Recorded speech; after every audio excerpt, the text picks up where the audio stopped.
The rain hammered against the windows of the small coffee shop as Sarah Matthews sat in the corner booth, her fingers wrapped around a steaming mug of black coffee. She kept her eyes down, focused on the swirling liquid, but her mind was alert to every sound, every movement around her. 3 years of intensive training had taught her to never let her guard down, even in the most ordinary situations. At 28, Sarah looked like any other young professional taking a break from her day. Her auburn hair was pulled back in a simple ponytail, and she wore jeans and a plain sweater. Nothing about her appearance suggested that she was one of only 12 women ever selected for the Navy's most classified Special Operations program. The Phantom Initiative was so secret that even most high-ranking military officials didn't know it existed. Sarah had been living undercover in this small town of Millfield for 6 months now.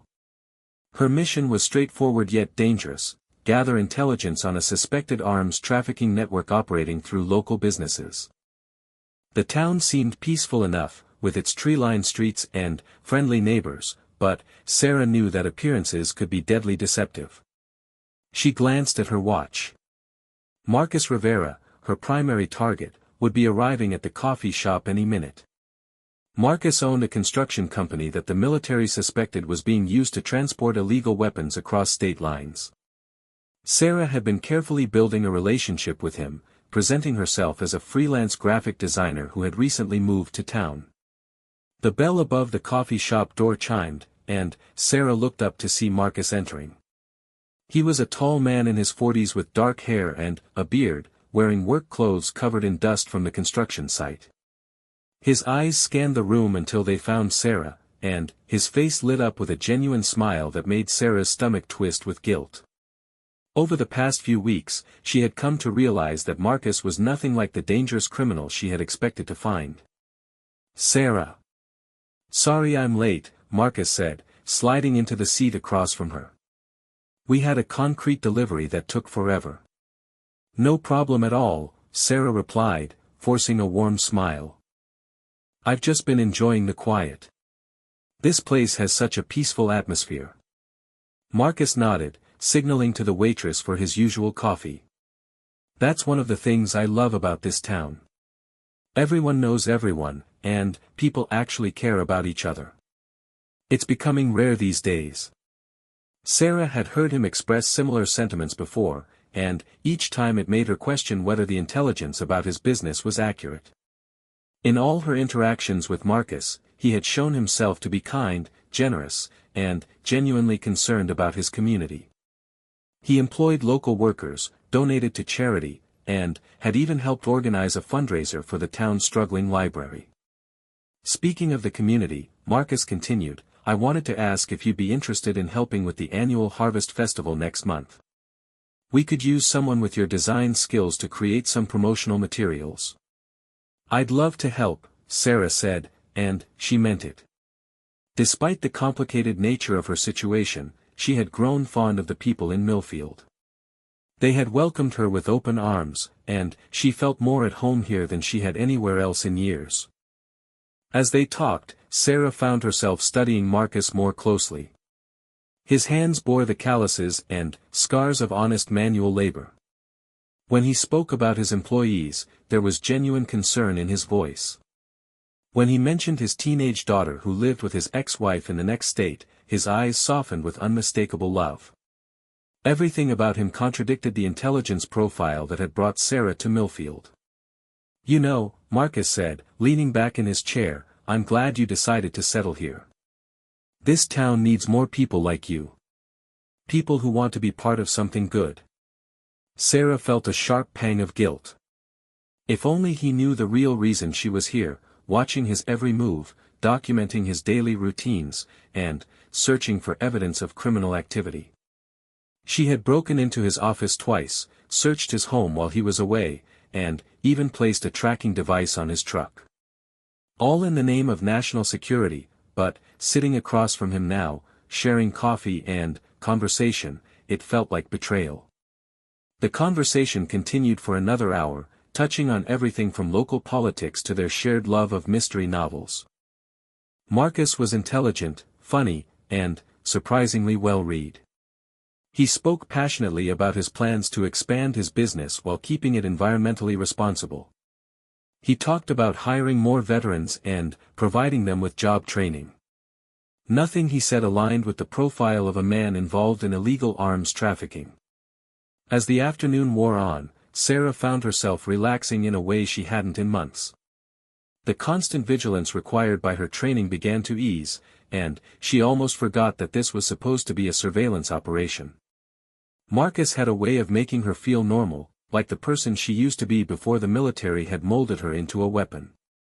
"I should probably get going," Marcus finally said, glancing at his watch. "I promised my foreman I'd check on the Riverside project before dark." "Of course," Sarah said, though she was reluctant to see him leave. "Same time next week?" "Absolutely. I look forward to it." As Marcus gathered his things and prepared to leave, Sarah felt an unexpected urge to warn him, to tell him that he was being watched. The feeling was so strong it surprised her.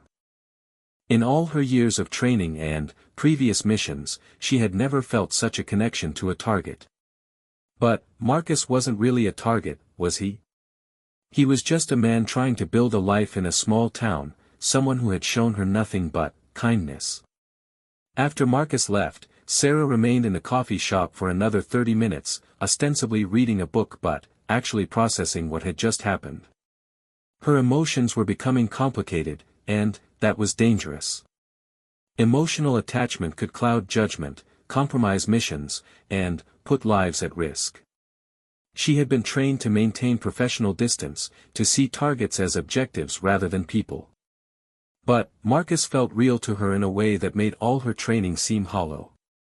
When Sarah finally left the coffee shop, she drove to the small apartment she had rented on Maple Street. It was a cozy place with hardwood floors and large windows that let in plenty of natural light. She had chosen it partly for its strategic location. It provided clear sightlines to several key locations in town, but also because it felt like home in a way her military housing never had. That evening, as Sarah sat at her kitchen table writing her weekly report to her commanding officer, she found herself struggling to find anything incriminating to include. Marcus's activities continued to appear completely legitimate. His construction projects were progressing normally, his business dealings seemed transparent, and his personal life was unremarkable. Either he was extraordinarily good at covering his tracks, or the intelligence that had initiated this mission was flawed. Sarah stared at the blank spaces in her report where she was supposed to detail suspicious activities. She could fabricate something minor, suggest that further investigation was needed, and buy herself more time to uncover the truth. Or she could report honestly that after 6 months of intensive surveillance, she had found no evidence to support the allegations against Marcus Rivera. The problem was that Sarah was beginning to suspect the truth was more complicated than either of those options. As she reviewed her notes from the past months, patterns began to emerge that troubled her. The original intelligence about Marcus's company had come from a single source, a former employee who had been fired for theft.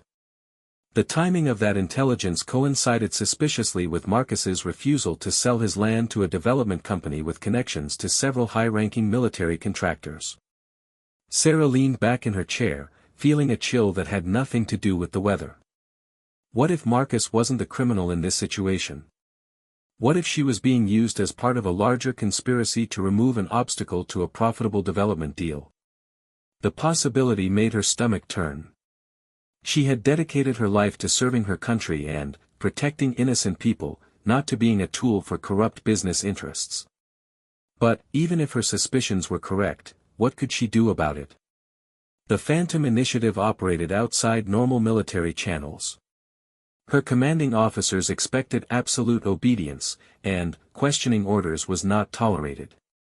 The women selected for the program were chosen partly for their ability to compartmentalize emotions and follow instructions without hesitation. Sarah had always excelled at both, until now. As she sat in her quiet apartment, rain pattering against the windows, Sarah realized she was facing the most difficult decision of her life. She could continue her mission as ordered, knowing it might destroy an innocent man's life and reputation. She could report her suspicions through official channels, risking her career and, possibly her freedom. Or she could find a third option, one that would require her to step outside everything she had been trained to do. The phone on her kitchen counter buzzed with a text message. It was from Marcus. "Thanks for another great conversation today. Looking forward to working on the festival materials with you. This town is lucky to have you." Sarah stared at the message for a long time.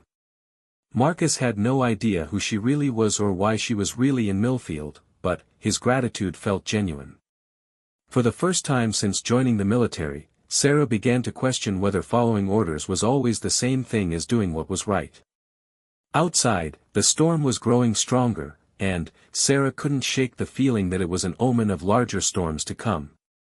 Whatever she decided to do next would change everything, not just for herself, but for Marcus and, possibly for the entire town of Millfield. The woman who had been trained to be invisible, to strike without warning and disappear without trace, now found herself in a situation where remaining hidden might be the most dangerous choice of all. The rain continued through the night, and Sarah didn't sleep. She sat by her window, watching the empty streets and thinking about honor, duty, and the difference between being a soldier and being a weapon. By dawn, she had made her decision, though she wasn't yet ready to acknowledge what it was, even to herself. The next phase of her mission would begin soon, but it wouldn't be the mission her commanding officers expected her to complete. 2 weeks had passed since Sarah's sleepless night of moral reckoning, and the annual Harvest Festival was now just days away. She found herself genuinely excited about the event, having thrown herself into creating promotional materials with an enthusiasm that surprised even her. Working alongside Marcus and other community members had given her a sense of purpose that felt different from anything she had experienced during her military service. The festival committee met every Tuesday evening in the basement of the town hall, a cramped space filled with folding chairs and the lingering scent of coffee and old books. Sarah had become a regular attendee, and she noticed how naturally she had been accepted into the group. Mrs. Henderson, who ran the local bakery, always saved her a homemade cookie. Tom Bradley, the high school principal, had started asking her opinion on various town issues. Even gruff old Pete Murphy, who owned the hardware store and trusted no one, had warmed up to her. "Sarah, these posters are absolutely beautiful," said Linda Garcia, the festival coordinator, holding up one of Sarah's designs. The poster featured autumn leaves surrounding elegant text that announced the festival dates and activities. "You really have a gift." "Thank you," Sarah replied, feeling that familiar pang of guilt. These people were praising her for skills she had developed during her cover training, abilities that were meant to help her blend in and gain their trust. Everything about her presence here was built on deception, yet their kindness felt completely real. Marcus, who was sitting across the circle of chairs, smiled at her with obvious pride. "I told you all she was talented," he said. "Wait until you see what she's planning for the booth displays." As the meeting continued, Sarah found her attention drifting. She had been in Millfield for nearly 7 months now, and her official reports continued to find no evidence of criminal activity. Her commanding officer, Colonel Harrison, had grown increasingly impatient with her lack of progress. During their last encrypted communication, he had made it clear that the mission needed to reach a conclusion soon, one way or another. Sarah's investigation had expanded beyond Marcus to include his entire business network, and everything she discovered only reinforced her belief that the initial intelligence was wrong. Marcus's construction company employed 43 people, all of whom appeared to be legitimate workers with clean backgrounds. His business records, which she had accessed through various covert means, showed nothing but standard construction contracts and appropriate financial transactions. But Sarah's training had taught her to look deeper, and what she found in those deeper layers troubled her greatly. The development company that had tried to purchase Marcus's land was owned by a subsidiary of a larger corporation with extensive government contracts. Several high-ranking military officials had financial interests in related companies. The more she investigated, the more it seemed that Marcus was standing in the way of a very profitable deal, and someone had decided to use the military's resources to remove that obstacle. Sarah? What do you think? Linda's voice broke through Sarah's thoughts. I'm sorry, what was the question? Sarah asked, refocusing on the meeting. We were discussing security for the festival. With so many people coming from neighboring towns, some folks are worried about pickpockets or other petty crime. Tom suggested we ask the county sheriff to send a few extra deputies. Sarah's pulse quickened. Extra law enforcement at the festival could complicate things if her mission suddenly escalated. That sounds like a reasonable precaution, she said carefully. Better safe than sorry. After the meeting ended, Marcus walked Sarah to her car, as had become his habit. The October air was crisp, and their breath was visible in small puffs as they talked. You seem distracted tonight, Marcus observed.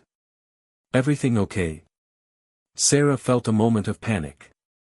Had her surveillance training failed her? Was she becoming too comfortable, letting her guard down too much? Just tired, she said. I've been working late on a project. You know, you don't have to push yourself so hard with the festival stuff, Marcus said. We appreciate everything you're doing, but don't burn yourself out. His concern felt genuine, and Sarah found herself wishing desperately that things were different.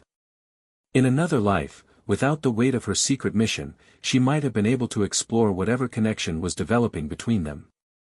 Marcus was unlike anyone she had ever met, strong but gentle, successful but humble, confident but not arrogant. Marcus, she said suddenly, then stopped herself.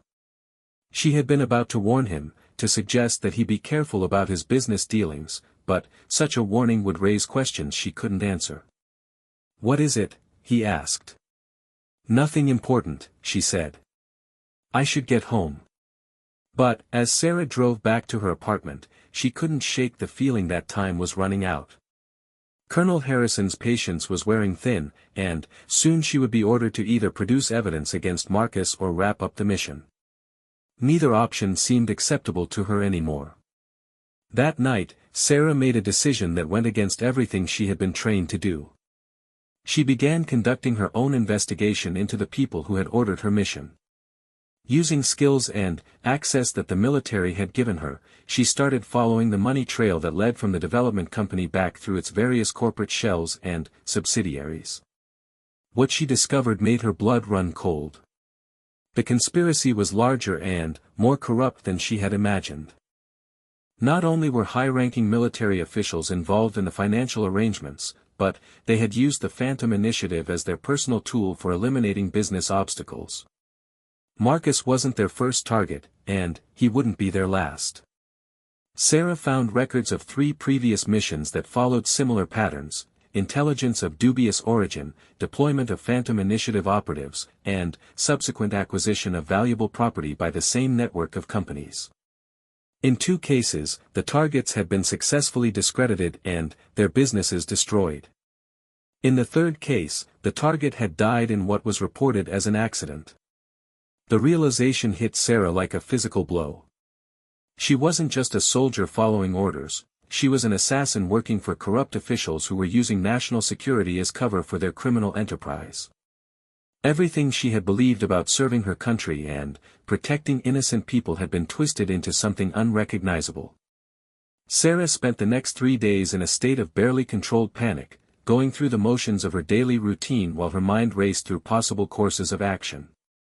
She could expose the conspiracy, but doing so would require her to admit her own role in it. She could simply disappear, but that would leave Marcus and potentially other innocent people vulnerable to future operations. She could complete her mission as originally ordered, but that would make her an active participant in the destruction of an innocent man. On Thursday morning, everything changed.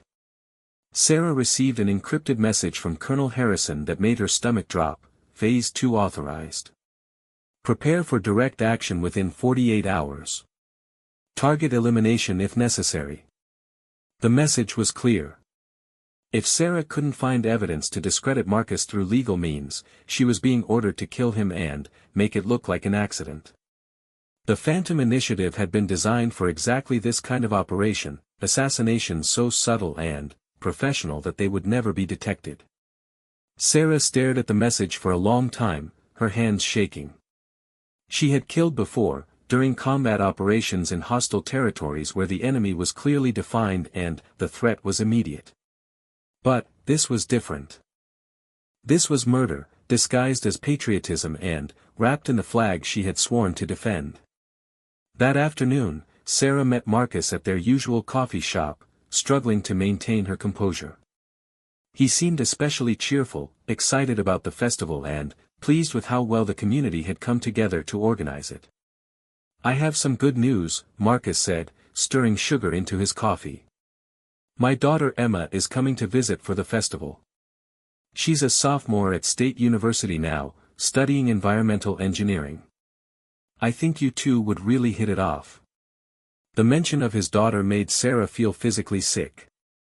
She thought about the intelligence files she had read, the other targets who had been eliminated by operatives like herself. How many of them had children? How many families had been destroyed by this conspiracy? "That's wonderful," Sarah managed to say. "I'd love to meet her."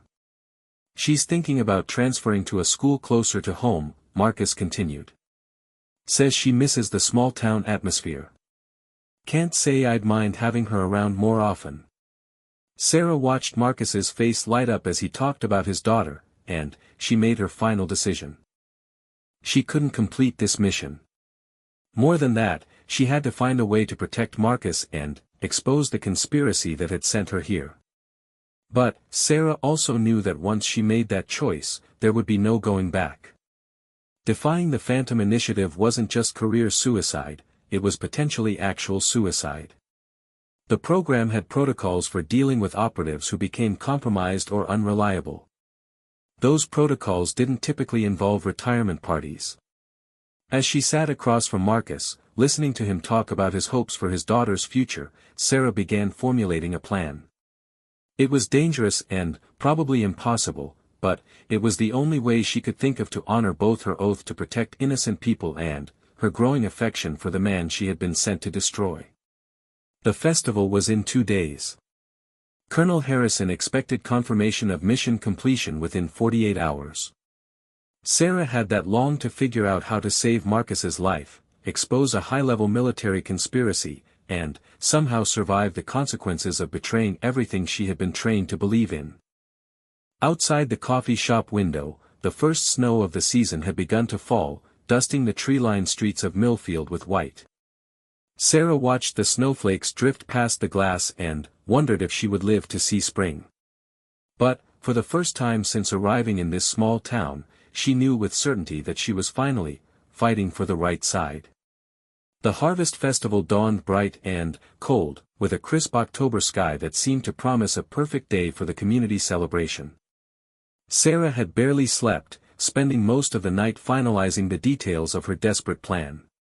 She had 12 hours before Colonel Harrison expected confirmation of Marcus's death, and every minute would count. Sarah arrived at the festival grounds early, ostensibly to help with setup but actually to conduct one final sweep for any signs that other operatives might be in the area. The Phantom Initiative sometimes deployed backup assets for high-priority missions, and Sarah couldn't afford any surprises.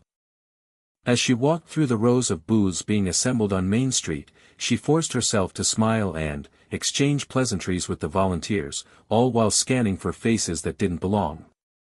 The festival was larger than Sarah had expected, with visitors streaming in from surrounding towns throughout the morning. Children ran between the booths with painted faces and balloons, while their parents browsed local crafts and sampled homemade treats. A small stage had been set up in the town square, where local musicians would perform throughout the day. The whole scene had a Norman Rockwell quality that made Sarah's heart ache with the knowledge of what she was about to destroy. Marcus appeared around 10 o'clock, accompanied by a young woman with his dark hair and intelligent eyes. "Sarah," he called out, waving her over. "I'd like you to meet my daughter Emma." "Hi there," Emma said, extending her hand with a warm smile. "Dad's told me so much about you. Thank you for all your work on the festival." Sarah shook Emma's hand, fighting down a wave of emotion.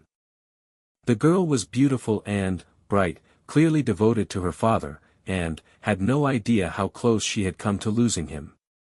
"It's wonderful to meet you," Sarah said. "Your father talks about you constantly." As they chatted, Sarah found herself studying the family resemblance and thinking about the life Marcus had built. He had raised a confident, articulate young woman while building a successful business and contributing to his community. The idea that anyone could see him as a threat worthy of elimination seemed more absurd with each passing moment. "Emma's been helping me think through some expansion plans for the business," Marcus said.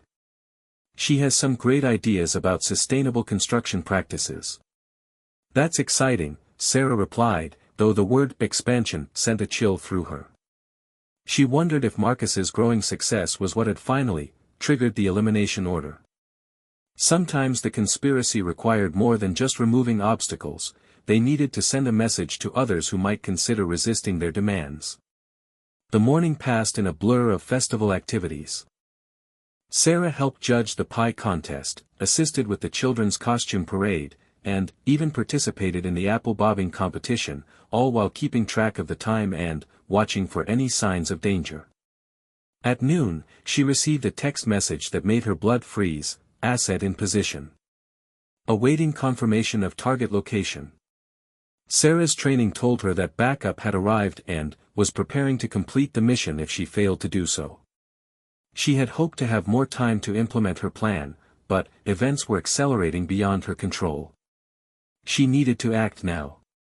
"Marcus," she said, approaching him at his booth where he was selling raffle tickets for charity. "Could I speak with you privately for a moment?" "Of course," he said, handing the raffle box to Emma. "We'll be right back." Sarah led him away from the crowd, toward the small park behind the town hall. Her heart was pounding, and she felt the weight of the concealed pistol she carried as standard equipment for her cover identity. Every instinct told her this was wrong, that she was about to make a mistake that would cost her everything, but she couldn't see any other choice. "Sarah, you look pale," Marcus said with concern. "Are you feeling all right?" "I need to tell you something," Sarah said, her voice barely steady. "But, first, I need you to promise me that you'll do exactly what I say, when I say it, without asking questions." Marcus frowned. "You're scaring me. What's going on?" "Please, Marcus. Just promise me." "Okay," he said slowly. "I promise."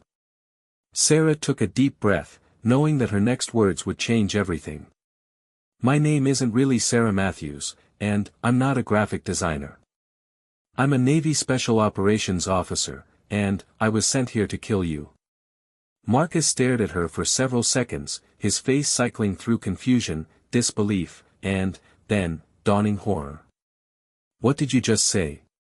"There are people in the military working with a development company that wants your land," Sarah continued rapidly. "They've been using false intelligence to justify elimination operations against people who won't cooperate with their business deals.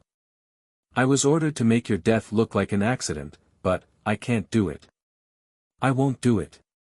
"This is insane," Marcus said, backing away from her. "You're telling me you're some kind of government assassin?" "I know how it sounds, but you have to believe me. There's another operative here today, probably already in position. We need to get you and Emma out of here immediately." But, even as Sarah spoke, she realized they were out of time. Marcus's backing away had brought them into view of the festival crowd, and she spotted the problem instantly. A man in casual clothes was walking purposefully toward them, his hand inside his jacket in a way that Sarah's training immediately identified as threatening. "Get down!" Sarah shouted, throwing herself at Marcus just as the man's hand emerged from his jacket holding a pistol. The shot rang out across the festival grounds, causing screams and panic among the crowd. Sarah felt the bullet graze her shoulder as she tackled Marcus to the ground behind a park bench. More shots followed, splintering the wood above their heads. "Stay down," Sarah commanded, drawing her own weapon. She could see festival-goers running in every direction, parents scooping up children and fleeing toward the parking area. Somewhere in the chaos, she heard Emma screaming her father's name. Sarah raised her head carefully and spotted the shooter moving to get a better angle on their position. He was good, she could tell by his movement and positioning that he was another Phantom Initiative operative, probably with the same training she had received. But Sarah had one advantage: she knew this terrain better than he did. "When I say run, head for the town hall," Sarah told Marcus. "Find the basement entrance and get inside." "What about you?" "I'll be right behind you," Sarah lied. She knew that engaging another operative would likely be a fight to the death, and her odds weren't good. But she couldn't let Marcus die for refusing to sell his land to corrupt businessmen. "Run," Sarah said, rising from cover and firing 3 quick shots at the operative to force him back. Marcus hesitated for a moment, then sprinted toward the town hall. Sarah provided covering fire, using her knowledge of the park's layout to move between trees and benches while keeping the operative pinned down. She could hear sirens in the distance. Someone had called the police, but she knew they would arrive too late to make a difference. The operative was trying to circle around to get a clear shot at Marcus, and Sarah realized she had to stop him. She abandoned cover and charged directly at him, hoping to close the distance before he could react. The tactic worked partially. Her sudden aggression surprised him, but his reflexes were excellent. They both fired simultaneously. Sarah felt a burning pain in her left leg as the operative's bullet found its mark, but her own shot was more accurate. The man stumbled backward, clutching his chest, and Sarah pressed her advantage. "Who sent you?" she demanded, keeping her gun trained on him as he fell to his knees. The operative looked up at her with eyes that were already growing dim. "You know who," he wheezed. "And they know about you now. This won't end here." Sarah watched the man die, feeling a mixture of relief and terror. She had saved Marcus's life, but she had also just declared war on a conspiracy that reached into the highest levels of the military. They would never stop hunting her now. The sound of approaching sirens was getting louder, and Sarah knew she had to make a choice. She could stay and try to explain what had happened, knowing that her story would sound impossible and that powerful people would work to discredit her. Or she could disappear before the police arrived, leaving Marcus and Emma to deal with the aftermath but potentially keeping them safer by removing herself from their lives. Sarah looked toward the town hall and saw Marcus standing in the doorway with Emma, both of them staring at her with expressions of shock and fear. The man who had shown her nothing but kindness now knew her for what she really was, a trained killer who had brought violence to his peaceful community. Making the hardest decision of her life, Sarah holstered her weapon and began running in the opposite direction, toward the woods that bordered the town. Behind her, she could hear Marcus calling her name, but she didn't look back. The woman who had briefly been Sarah Matthews, graphic designer and community volunteer, was gone forever. What remained was a soldier without a country, fighting a war that most people would never know existed. As she reached the tree line, Sarah heard the first police cars arriving at the festival grounds. She paused for just a moment to look back at the town that had briefly felt like home, then disappeared into the forest. The real battle was just beginning. 6 months after the Harvest Festival shooting, Sarah lived in a world of shadows and constant vigilance. She had become a ghost, moving from city to city, using skills learned in special operations training to stay ahead of the people hunting her. Her shoulder had healed, but the bullet wound in her leg still ached in cold weather, a permanent reminder of the day she chose conscience over orders.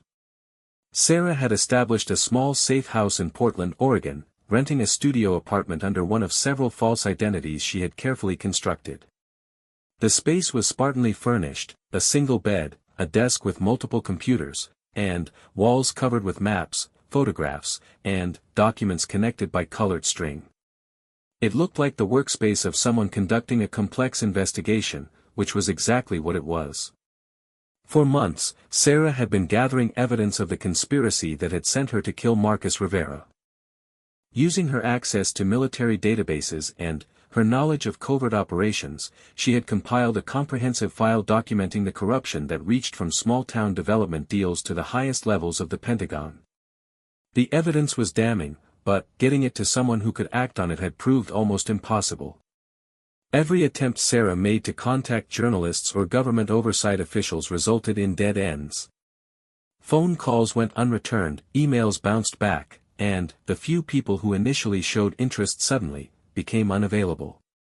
The conspiracy had tentacles everywhere, and they were actively working to silence anyone who might expose them. Sarah's only connection to her former life came through carefully monitored news reports from Millfield. She had learned that Marcus was alive and, well, though the official story about the festival shooting bore little resemblance to what had actually happened. The dead operative had been identified as a deranged lone gunman with no connection to any government agency. Sarah's involvement had been completely erased from the public record, and Marcus had apparently been instructed not to discuss certain details of the incident.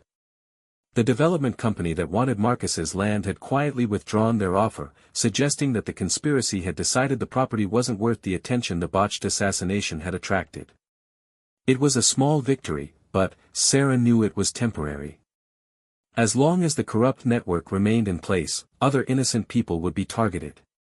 On a gray February morning, Sarah's carefully ordered world was shattered by a knock on her apartment door. She froze, knowing that no one should know her current location. Her escape routes were planned and her emergency supplies were ready, but something made her hesitate before running. "Sarah," a familiar voice called through the door. "It's Marcus. I know you're in there." Sarah's heart hammered as she approached the door, weapon drawn. How had Marcus found her? Was he working with them now? Had they used him as bait to draw her out? "Step back from the door," she called out. "I'm alone," Marcus replied. "And I'm unarmed. Please, I just want to talk." Against her better judgment, Sarah opened the door while keeping her pistol ready. Marcus stood in the hallway, looking older and more tired than she remembered. He was wearing jeans and a heavy coat, and his hands were visible and empty. "How did you find me?" Sarah demanded.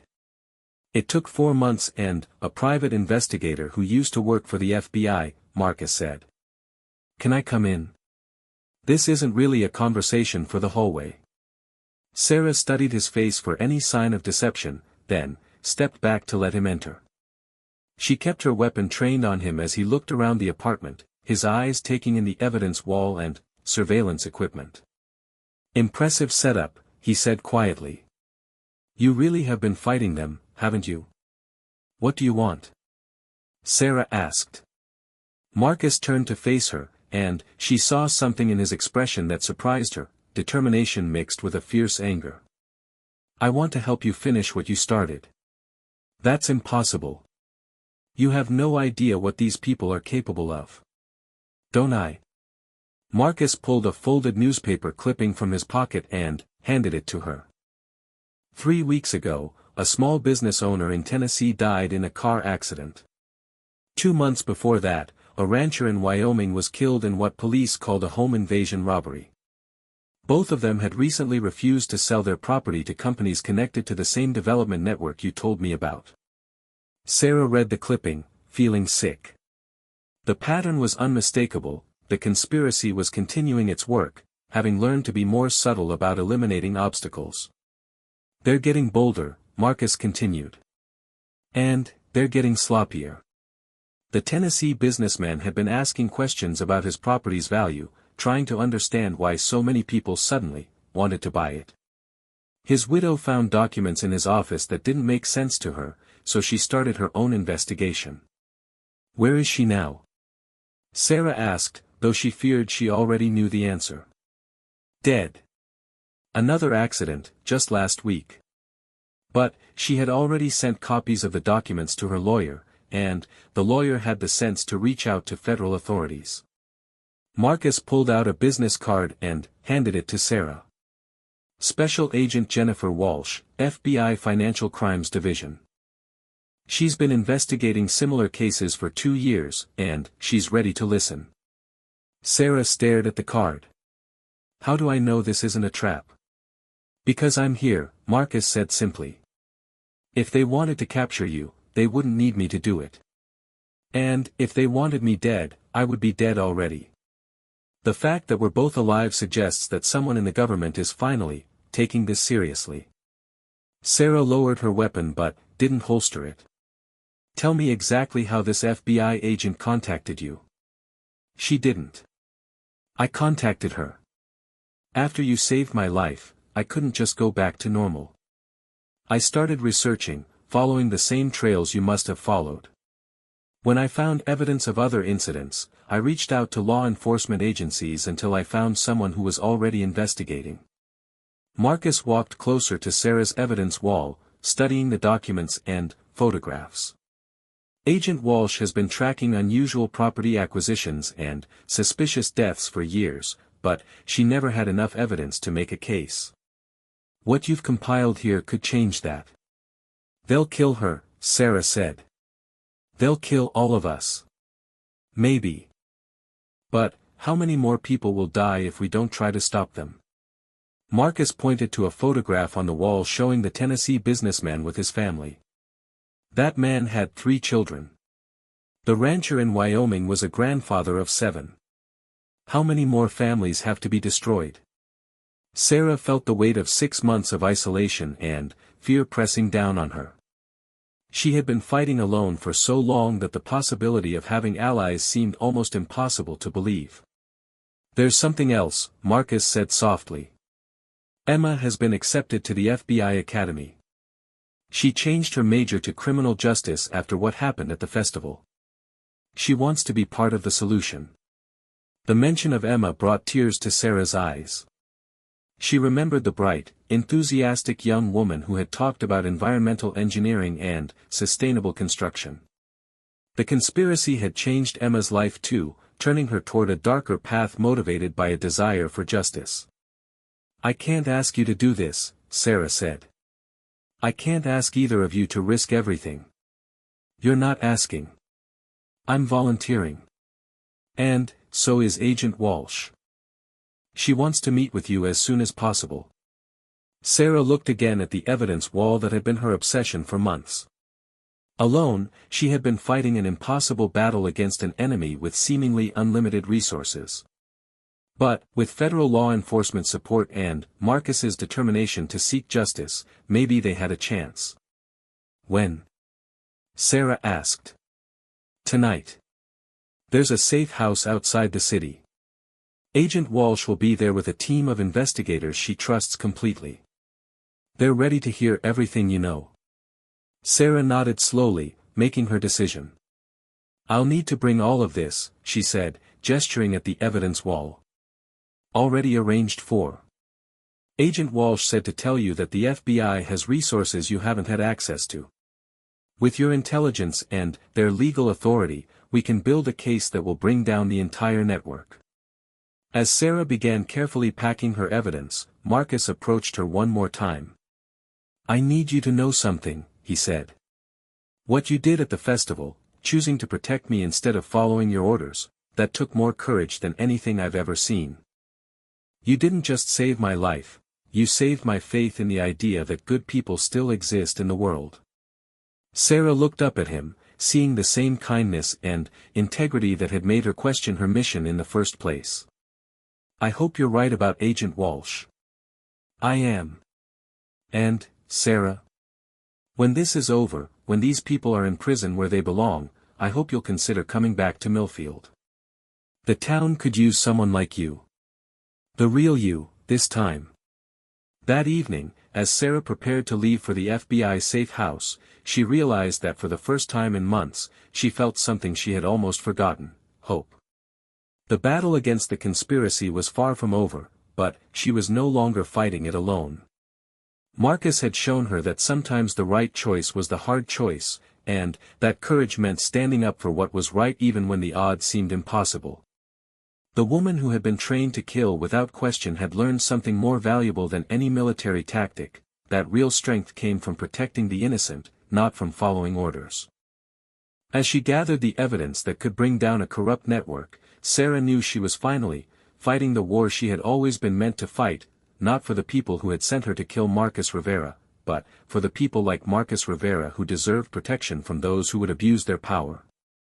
Outside, snow was beginning to fall again, but this time Sarah saw it as a sign of new beginnings rather than endings. Tomorrow, she would begin the most important mission of her life, and, for the first time since joining the Phantom Initiative, she would be fighting for the right side.